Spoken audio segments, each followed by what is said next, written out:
Explication de vote pour le groupe Paris en commun de M. Ariel Veil. Monsieur le maire.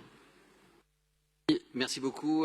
Merci à Pierre-Yves Bournazel de ce vœu. Ce vœu part d'une intention qui est absolument louable et que je partage entièrement. Et je pense tous les maires, mais en particulier en tant que maire de Paris-Centre, avec la zone la plus densément peuplée de commerces de bouche et de bars.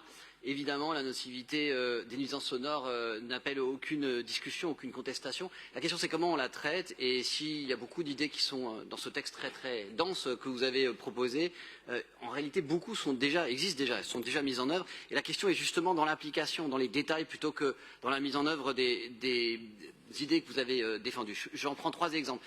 D'abord, un cadre réglementaire qui soit favorable à la lutte contre la monoactivité et la diversité commerciale. C'est évidemment le contenu dans le PLU bioclimatique qu'on a adopté lundi et la foncière de la ville est un autre levier. Mais je partage avec vous l'idée qu'il faut, je ne sais pas s'il faut doubler le budget, mais qu'il faudrait que ce budget soit discuté dans son allocation et que son allocation suive en effet la pente de là où c'est nécessaire, et un plan pluriannuel me paraît de bon aloi en effet. Sur les palettes sur les capteurs sonores et les études de bruit par RIF, non seulement nous avons des capteurs sonores, mais comme l'a dit Frédéric Coquart, il ne suffit pas d'en poser. C'est très compliqué la méthodologie d'installation, d'interprétation et ensuite de vectorisation pour intervenir.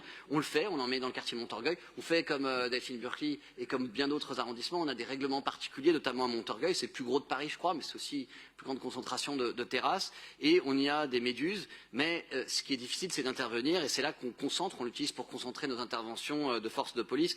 Donc tout ça, c'est fait, mais c'est ensuite dans les sanctions. Et on en a parlé hier en réaction au vœu de Delphine Burkly, je l'ai dit hier, nous avons à la fois une augmentation incroyable des verbalisations de la police municipale, je voudrais la saluer ici, 3 fois, plus de 2 fois ou 3 fois entre 2021 et 2022, plus de 400 verbalisations en seul mois d'avril. Simplement, je le dis devant la préfète, la sous-préfète de police, merci d'être là et de représenter le préfet de police. Il faut que vous nous aidiez, vous l'avez fait sur des nuisances liées au bruit, il faut prononcer des interdictions et des fermetures administratives. Il faut le faire aussi en cas d'énormes nuisances sur l'espace public, c'est absolument nécessaire et nous attendons là-dessus. Merci Madame la Préfète.